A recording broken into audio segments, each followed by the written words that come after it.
ဟိုဟာတွေတမယာပင်တွေတော့တွေ့တယ်ဒီတမယာပင်ရှိတဲ့အခါကျတော့ငါစိတ်ထင်တာတော့အရင်တော့လူနေဘူးတယ်ထင်တယ်ဒီမှာမြောက်အုပ်ပင်တွေရှိတယ်မြောက်အုပ်ပင်တွေဒါရှေးဟောင်းမွေနှင်းဖြစ်ဖို့များတယ်ဒီတော်တယ်မှာအရင်တော့ဘရင်တွေလာနေခဲ့တဲ့နေရာဖြစ်မယ်နိုင်တော်လိုမျိုးသူတို့လုံမလို့ဖြစ်မယ်ဟောဒါBC 100နှစ်တော့စောင့်ထားနေရတော့နော်ဒီတော်ထဲမှာငါတို့လာတာစပွေစူးစမ်းတယ်ထူခြားတာတော့တိတ်မတွေ့သေးဘူးစာရင်ဖွင့်ရင်လည်းပဲထူခြားတာတစ်ခုခုတော့တွေ့ရမယ်လို့ယုံကြည်တယ်ဒီမှာနေရသူတို့ဘာလဲခူရလားမသိဘူးခူတော့ခူနေတယ်ပန်းပွင့်နေခူနေပါတယ်ခင်ဗျာပန်းပွင့်နေခူနေအရင်တွေ့ရတဲ့ခူရ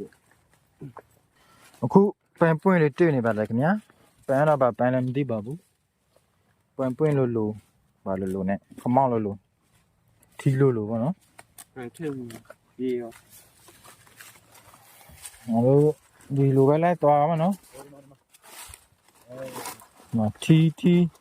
ထီလိုမျိုးအပွင့်နေ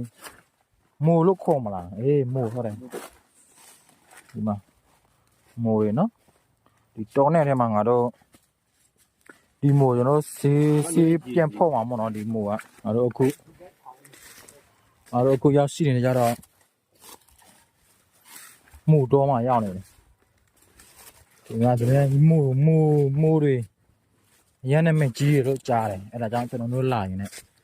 တွေ့ခဲ့တာဖြစ်ပါတယ်ခင်ဗျာမိုးကတော့အများကြီးတော့မဟုတ်ပါဘူးတော်လေးပွင့်ပဲတွေ့တယ်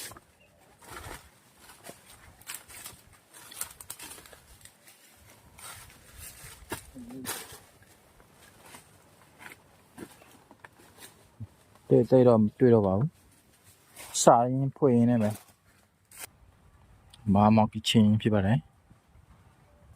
ကချင်းဖြစ်ပါတယ်လေရတဲ့ကျန်းလေတက်ကျန်းတယ်မဟုတ်တိုင်းအလားပဲလေတက်တာတော့ပါတော့ကျန်းလူသူတယောက်မှမရှိဘူးတောနဲ့ကြီးထဲမှာရအောင်လေခင်ဗျာစူးစမ်းစမ်းဖွင့်ရဲဟောပါစူးစမ်းတယ်စာဖွင့်ရဲလေးလာတယ်လူငယ်ရဲ့တဘာဝစူးစမ်းစာဖွင့်မှရအောင်စူးစမ်းမစမ်းဖွင့်ရင်ဘုသူကြ